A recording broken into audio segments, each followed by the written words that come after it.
The 360 on Energy and Carbon, hosted by 360 Energy. On today's episode, we are joined by Jon Norman, president at Hydrostore. Jon is a professional engineer with over 20 years' experience in the power industry, management consulting, and government. Jon currently oversees Hydrostore's strategic growth as president and was previously chief operating officer. Prior to Hydrostore, he held senior roles at Brookfield Asset Management, including leading commercial development, regulatory policy and government relations across North America and Europe for the power and utilities business. Now let's get into the episode with Jon. Welcome back, Dave and Jon. Great to be back. Wonderful to be back and looking forward to our guest, a famous company that we're going to talk about, some things that they're doing. We're very excited for today's guest. We're joined by Jon Norman, president at Hydrostore. Welcome, Jon. Hi, Lysandra. It's good to see you again. Dave, Jon, I hope you guys are doing well, and thanks for having me on today. A pleasure. Jon, I got to kick this off. And just for our listeners, this is the third time that you've been on our platform. And we're really pleased to have you. I think I'm deeming you as the Canadian success story of the future, because I'm hopeful we're going to hear more about this. But your company has started in Canada, and I know we're going to talk about the growth. I'm really looking forward to hear. So if you could you tell our audience sort of what's new since the last time we spoke to you, almost maybe just a little over a year ago? Yeah, it's been a busy year for us here. Dave, I was just talking about the walking pneumonia I've picked up from traveling around the world a little bit. We've really been focused on delivery this year. Obviously, I'll give you some more updates on our projects in California and Australia. Those are really plowing ahead. We've hit a lot of milestones on them that are really critical, and we're driving to a financial close next year. But that's meant a lot of growth for us as well. We're upwards of being around 120 people total. Ooh. We've opened offices in Melbourne and Denver as well. So Denver's our U.S. regional office, and Melbourne's our Australian office. Melbourne's growing very quickly. The Silver City project in New South Wales is our next large-scale facility. And we've been building up our development capabilities in parallel. So not just on the delivery of those projects, but also growth into a few other markets. In fact, there's a lot of work that's been happening in the background in different jurisdictions, but we really do hope to be announcing additional projects in the next few months, particularly in Ontario and in New South Wales. So yeah, that is great. I was hoping. Yeah. Well, they were lagging a little bit in terms of the policy around long duration storage, but they're rapidly catching up. So okay. I'm looking forward to see if we get into that, to hear about that, because that's great. Thanks, Jon. Appreciate that. And one comment, because we're noticing, because we do work and have discussions around the world. Certainly, Australia seems to be a happening place on this whole sustainability front. Are you finding that? I mean, that's happening in your industry, but are you seeing that as well in comparison to around the world? Yeah, well, definitely. One of the reasons we chose Australia early on was because of the fundamentals of the market. It certainly wasn't because of its proximity. It's a challenging thing to grow. We've been pretty present in Australia for 5 or 6 years now. When we were much smaller. The time zone difference makes it challenging for sure. Having said that, there's a lot of things happening in Australia that are driving what we expected to happen a number of years ago, like these specific policies for long duration storage. They just have massive amounts of coal-fired generation that's retiring. And the interesting thing about Australia is they've also contracted away. They're a major natural gas producer. None of it's used domestically. It's all contracted away to Asia. You talk to any Australian, you want to get them going, they'll start rolling their eyes. They have some of the highest gas prices in the world. So they don't have that many options, regardless of decarbonization policy. But their decarbonization policy has become even much more aggressive. So New South Wales, where really our next project was one of the first places to put in place, an 8-hour plus storage mandate because of all these different factors. They just don't have enough capacity for the system. going forward, and you're starting to see outages. We don't ask for crises, however, we do follow crises, I guess you could say. Fair enough. I know we're going to dig into this a little later, John, so thank you for that. John, you've mentioned markets and policies. What key trends or changes in the electrical industry have taken place that align with Hydrostore's goals and operations? Yeah, I mean, really, the big thing for us is just policies for long duration energy storage. There's different definitions for that. Typically, you're looking at about 8 to 10 hours plus into multi-day storage. What we find is even if there's sort of generic storage policies, that tends to just then focus on short duration batteries, like 2 to 4 hour applications. Other types of long duration technology providers probably wouldn't really compete in that. What I will say is the evolution of the needs for long duration, we talked about Australia a little bit, but that has been really remarkable over the past year. Just in the past year, you've seen New York put in an actual mandate for 8-hour plus long duration storage. California's actually increased a mandate to 12-hour storage. Wow. New South Wales did a review of their original 8-hour storage mandate. And I think there were, some in the industry pushing for them to reduce duration. Not only did they not reduce duration, they doubled the mandate. It's now twice as big and in legislation because of the needs that they're facing in the near term. The UK's come out with a long duration storage program as well, and a special mechanism to allow projects to be financed. And Dave, we were talking a little bit about Ontario. I mean, so just in our backyard here, Ontario has already announced an intent to be procuring 8-hour storage, which we expect to see in 2025. So we're actually actively developing projects in all of these places to meet those needs. The other thing that I would say is you are starting to see more actual impacts on different grids. The last time we spoke, there was already a lot happening in California with wildfires and grid resiliency, and they needed to do a lot of stuff. But that just continues to happen. If your viewers have been following, like one of our projects, the Silver City project I was referring to, is in Broken Hill, which is in western New South Wales, the outback.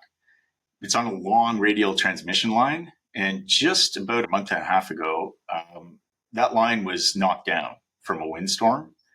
The town was without a transmission line for 2 weeks. And there were rolling outages. They couldn't provide the proper backup solution. The proper backup solution is Hydrostor. That's already been selected, and that's currently what we're developing. But it gives you an idea in the absence of long duration storage. I mean, this was a national news story there. You're not going to have grid reliability as the energy transition continues. Okay, my question's next, and this is a bit of a revisit in a way, but we may have people listening, watching who haven't listened to the earlier ones. But can you tell our listeners about Hydrostore and explain how your advanced compressed air storage, energy storage technology stands out from other long duration energy storage solutions? So, yeah, absolutely. And we are a compressed air energy storage solution. So what that means, it's actually quite simple. We're taking off-peak electricity, typically renewables, it could be other sources, running it through a compressor and creating high-pressure air, which we're storing underground.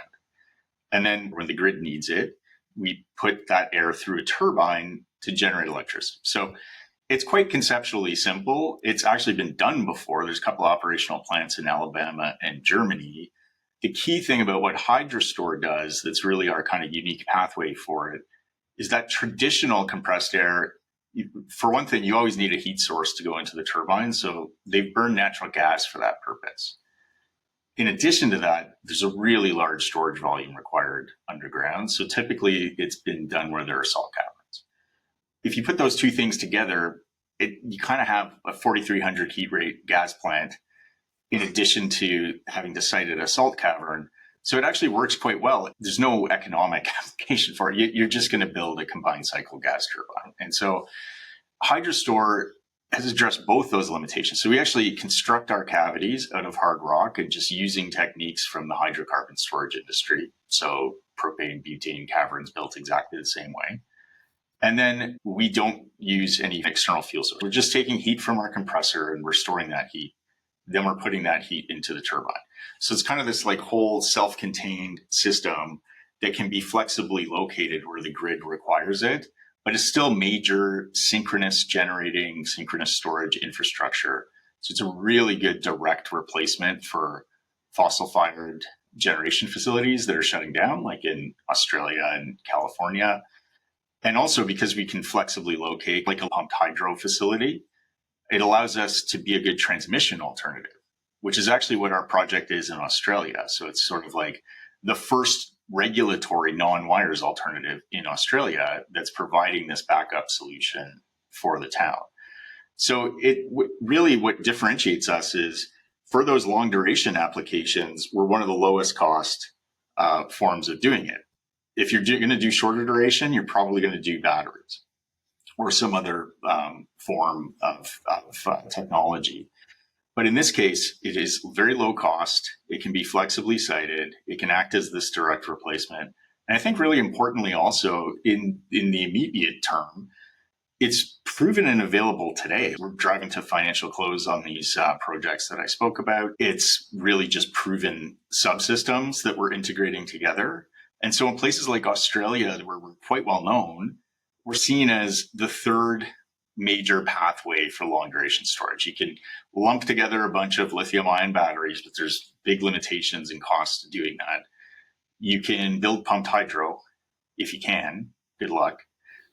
Just because it's challenging. There's a lot of permitting issues. It's really more significant infrastructure than us. We're 20 times less volume, as an example, in a pumped hydro facility.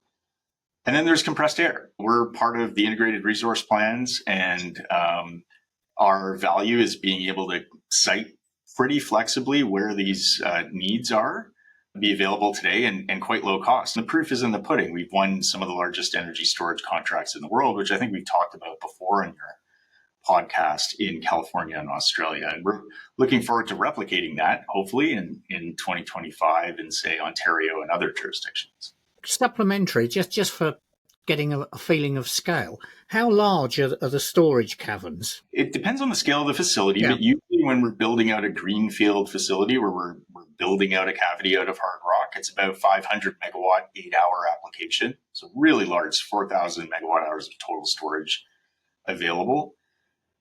The size of the cavern, I mean, roughly, if you want to visualize it, it's probably about a football field by a football field or half a football field of total void space. But it's not like one big cavern. It's a series of drifts or a honeycomb, depending on the geology. Thank you for that. It helps to get a feeling of scale. Thank you. Well, and also just to add to that, if your viewers want an idea of what it looks like, that's kind of the subsurface. And then topside for a 500 megawatt, 8-hour plant, you're looking at about 80 to 100 acres of footprint. About 40% of that is a reservoir. So that reservoir is small. Like it's about 20 times less volume than a pumped hydro facility for equivalent scale. And then there's the balance of all the equipment, the turbo machinery, the electrical connection, and so on. John, I was going to be cheeky and ask if it was a Canadian-sized football field or a U.S., but we won't go there on that one. What kind of football are we talking about? Are we talking soccer? Okay, fair enough, John. UK-based, yes, okay. Let's get back to my question. So the flagship is California and Australia. Can you tell us about the milestones? What are the next milestones for you guys in that work you're doing in those? Yeah, so Australia is really going to be our next project that's starting construction. So we're looking to start construction in 2025. There's a bunch of things that have happened on that project already in the past year. There's actually been a lot of news about it just recently because of that outage that I was mentioning in Broken Hill. So this is really critical as the long-term solution. The New South Wales government, several senior ministers have been out to the site. We've to deal with them for using their Crown lands as well. And they see this as the integral solution for managing the outage in the long term. So we're continuing to drive that forward. We are detailing the mini grid design with Transgrid right now. It's the utility that manages the transmission system there. And there's a bunch of regulatory milestones that we've also hit. I mean, it's maybe kind of pedantic depending on the interest of your viewers, but it's a pretty significant precedent. I mean, being the first non-wires alternative that's regulatorily accepted in Australia, and honestly, one of the first in the world. North America hasn't really had a lot of those types of regulatory approvals. There's a number of sort of milestones that we're looking to hit. One's coming up in March that we expect to have first of a kind change related to the facility. And into 2025, you're going to see a bunch of announcements, our partnerships. We expect to have development approvals in the near term as well. So you're going to be seeing a lot more announcements in Q1, Q2 of 2025. And then we're really driving towards a construction start towards the end of the year, but hopefully earlier in the fourth quarter. Then we're going to be shovels in the ground, building this thing and looking to have it in service by 2028. Now, I think you may have conveyed this in the last podcast, but from the start to actually full implementation, time range, I know you've got regulatory. Is it, how many years, John, can it range from? Is it a 3-5 year type of process to get from start, the concept to final? Yeah. Again, it depends on the scale. The Broken Hill project is 200 megawatts, 8 hours, and it's using mining infrastructure that's already exists subsurface. So it's a bit faster. That's why it's about a 3-year construction timeline. The California project is, again, that's kind of the bread and butter large scale. It's about 4.5 years of construction. That's all baked into our schedule, our COD timeframes, and so on. That's why we're plowing ahead with the milestones in California too. There's been a number of developments there. We're well into the permitting process there. The local county, the municipality, Kern County, has already provided their support. That's gone through their council. There's conditions of approval that we have in place. And, again, it's kind of an awkward in-between period. If you interviewed me in a couple of months, I'd have even more announcements for you. But I get you. There's a bunch of announcements related to the financing, partnerships, full permitting outcomes that we're expecting in 2025. We're really targeting a construction start towards the end of the year. Right. But to be honest, we have more flexibility in California. It depends if the regulatory environment means we want to secure the balance of our offtake contract right now, or we want to do it at the time period when there's a different type of capacity mandate. The only thing we know for sure in California is they need this. And California is the first to say that too. So we're plowing ahead on that project and expect more announcements. And if your viewers want to dig in, I think there's a bunch of releases from the past year on our website. Sounds to me, John, we're going to have you back next year to get those announcements all updated. You've talked about these projects that you've on, the current ones that are underway. I'm interested in what challenges you've faced in executing these and how that's changing your approach to future projects. Yeah, really good question. One of the things we did relatively early on, because we realized we could not just be a technology provider. These are multi-billion-dollar assets, each project that's kind of like infrastructure development. We are really two types of company in one. We're an engineering technology integrator that holds the IP around how we do that. We work with our delivery partners. But we're also an independent power producer, effectively, like an IPP developer. Yes. And we're a very sophisticated IPP developer, like to the point where because of the specific needs of our asset, we have to play a very sophisticated regulatory and government policy game as well. We enter jurisdictions where we do a critical analysis to see if there's a real need in the near term or not, despite all the rhetoric. What we're trying to do is work with the decision makers and regulators towards a pathway that you can get a financeable policy outcome, right? It's like any major infrastructure is going to need some form of contract. We can get into that philosophical debate about power markets and how they're evolving. But really, any major infrastructure like this needs kind of a long-term contracting pathway. And we work very extensively to put that in place. There's a lot of lessons learned there. We've become quite good at it. We're trying to work with the rest of the long duration industry to really provide leadership globally on long duration mandates, what the needs are for long duration. So we spend a lot of time not necessarily talking about Hydrostor, but talking about long duration storage and what it needs, and then influencing those outcomes. Having said that, we're integrating a first of a kind solution that's been integrated this way. We obviously feel good about the particular pathways, but it's the first time it's integrated for this application. So that means we need creative delivery models, which we're plowing through right now with EPC contractors in Australia as well as California. And we have to be pretty creative and flexible on how we do that. And that means also other types of financing backstops to bridge gaps. We're moving towards pretty traditional debt on these facilities, but there are gaps as like first of a kind type infrastructure and even first of a kind type contracts given the new LDES or long duration policies. For example, in New South Wales, they're putting in place an energy security corporation that's kind of like a backstop entity. It can provide contingent equity or other types of contributions to the project. We work with Export Development Canada as one of our loan providers on our major projects globally. There's other loan facilities, and we expect to have more announcements on that in 2025. Those are really important. The market's fairly new. The power markets are unique in this first of a kind integration. It is important to have some creative models around delivery that aren't just like standard infrastructure project finance 101. And we spend a lot of time doing that and have built up a lot of muscle strength within the organization to deliver on that. So you're going to see that with the other projects as well. Yeah, thank you for that. How do you plan to scale operations and partnerships to meet what we all think will be a rising demand for long duration storage?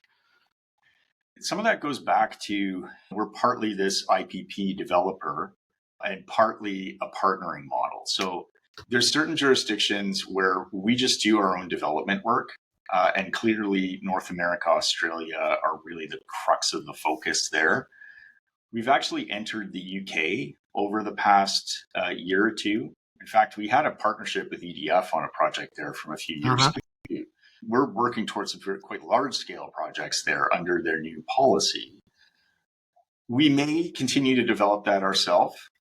I think our preference in these non-core markets right now, like Canada, US, Australia, are really core to us, and we have regional offices in each. As we expand, partnering is a good model. We can't boil the ocean. As we get more IPP partnerships, we're working on several right now. We bring in partners to our Silver City and Willow Rock facility. We'll look to have well-positioned developer partners or even utilities directly in these jurisdictions. So the ones that I would say, there's a lot of potential in the EU more broadly beyond the UK, India, Japan, Chile. There's even near-term signals there. And one of our targets in 2025, 2026 is to be finding partners to work in those jurisdictions. So on that note, if any of your listeners are interested, we'd be entertaining a discussion, of course. The only other thing I'd say just growth-wise, though, is obviously some of that's geography, but there's also just new sectors. A lot of what we're focused on, I mentioned the IPP developer model, it's because of timing as well. Like we're working with many utilities on having our asset considered in their integrated resource planning. It's a slow process. We're slowly working through that with them. We do expect to have more uptake and traction, particularly as Silver City gets close to COD as well. And so that's an important area of growth for us as well. And one that I'm sure you guys have been talking about elsewhere, also just the growth in data centers, right? You look at the AI needs, and I won't comment or hypothesize on how much that'll materialize or how much it won't, but obviously there's growth that's going to happen either way. And these are very large facilities. So, one of the models we like is working with the utilities under their integrated resource plans, but also where there's big data center growth. So you can kind of meet the capacity needs of the utility while having the data center owner as an anchor user effectively. And that's what we like looking for in certain jurisdictions that we would grow into. And we're uniquely well suited to that because we just provide so many large scale grid benefits and managing all the fossil fuel that's retiring or the transmission planning that the utility needs. So it's a good balance for us. So I'd say those are the big growth areas and kind of how we're looking at them for 2025. Thank you. Jon, it's been great having you back today. For our listeners, what's the biggest takeaway about Hydrostore's role in the global energy transition? Yeah, I mean, I think probably the biggest one is, look, this is one of many solutions. It is a really critical pathway. And I've said before, we hope for success of all these different solution pathways, like chemical, thermal, we need more solutions, not less, if we're going to solve these problems. We do know, and we're confident that advanced compressed air is going to be a critical pathway. It has unique characteristics. I'd say the simplest way to think about it is kind of a direct replacement for fossil generation that's retiring. That's a lot of our projects right now. In a lot of our core jurisdictions, we're kind of seen as the third key pathway for long duration that's bankable today.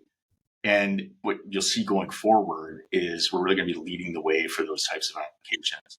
Dave, we didn't really talk that much about Ontario per se, but we are looking at projects that can be a long-term replacement for the Lennox generating station. And so it's in that general area, good deliverability to Toronto, but also part of the future so that an oil-fired facility is engineered in for another 20 years. And I can assure you there's a number of other types of applications like that in each jurisdiction that we're working in. The big takeaway is I think of us as locatable pumped hydro, if you want to think about it that way, but it's almost like a direct replacement for fossil generation. That's why we've seen so much growth over the past little while. So I think Hydrostore is just really uniquely positioned. What I would encourage your listeners to take away is just, we are not one of the emerging or piloting technologies right now. We're really looking to build these full-scale projects. We've already had our pilots and even commercial facilities. And so we're out there and we're getting into utility IRPs now in 2025, as well as not only partners on our projects. We hope to be announcing in early Q1 as well other corporate level partners driving further growth in the areas that I was describing earlier. So big year for us ahead, but we're really looking forward to it and continuing to push on this Canadian success story. We're still based in Toronto, Dave. It's good to hear. The Melbourne and Denver offices may overtake the Toronto office. Fair enough. That tends to happen. We have a really good leadership team, global CTO, chief development officer who ran all of America's developments. Several of these people have relocated to Toronto, so they came from the US. So we're still making like our central hub for the full management team, all our engineering, our core commercial functions is in Toronto, and the regional offices are more serving the needs of those geographies. So we're still committed to Ontario and Toronto now. Fair enough. Thanks for that takeaway, Jon. Dave, what's your biggest takeaway? What I learned from Jon today is I understood how relevant and the importance of how this technology would fit on replacing sort of fossil fueled generation and also working in cooperation with renewables. But I also heard, because we know transmission lines will be a big factor in building these in the future, and if it can be used to supplement or replace building these transmission lines, that really sounds like another reason why this technology will work. The other thing that Jon mentioned, there's a lot of talk about these data centers, AI data centers, possibly working in cooperation with them, because we know that at least the talk is there's going to be lots of them. It bodes really well, Jon. The story is a really good story, compelling. So I look forward to follow this as we go forward. Thank you. Thanks. Jon, what's your biggest takeaway? You talked about doing a project in the UK for EDF, and this actually shows the global nature of energy storage, because we have a Canadian company doing a project in the United Kingdom for a French-owned utility company. So, yeah, global big infrastructure. It's big infrastructure, and it is power sector is a very global game. Yeah. Even like some of the Toronto success stories in the IPP space, like Brookfield or Northland, these are primarily global companies. Yes, for that reason. Yeah. And my second takeaway is a very trivial one, but batteries aren't the only storage. Yeah, no, it's beyond trivial. It's very important. Yes. Very, very true. Hey, And we constantly need to educate on that as well. And Yeah. typically, part of the reason we look at long-term contracting or the mandates is it's really about the capacity needs and how it's evolving on the system into the 2030s. Not like a near term, oh, I need to do frequency response on the grid urgently. Yeah. Which, I mean, batteries are really good for, but not necessarily every day. So, Yeah. Mixed solutions are needed. yeah. Yeah. 100%. Jon, it's been great having you on. Thank you so much for your time today. Thanks, Lysandra. Thanks, Dave. Thanks, John. Always a pleasure. Look forward to more announcements in 2025, and we can time another podcast. Yeah. Good luck. We'll look forward to it. I hope you feel much better. I know you're not feeling well. So hopefully the rest of 2025 will be good health for you as well. Thank you very much. Take care. That's all for today's episode of the 360 on Energy and Carbon podcast. Thanks for listening. Make sure to check us out on our website at 360energy.net and follow us on LinkedIn at 360 Energy Inc. Tune in to our podcast on Apple Music, Spotify, Anchor, or other listening platforms by searching the 360 on Energy and Carbon. You can watch the video recording and subscribe on YouTube at 360 Energy Inc. Email us your feedback at podcast@360energy.net or comment on our LinkedIn posts. See you next week.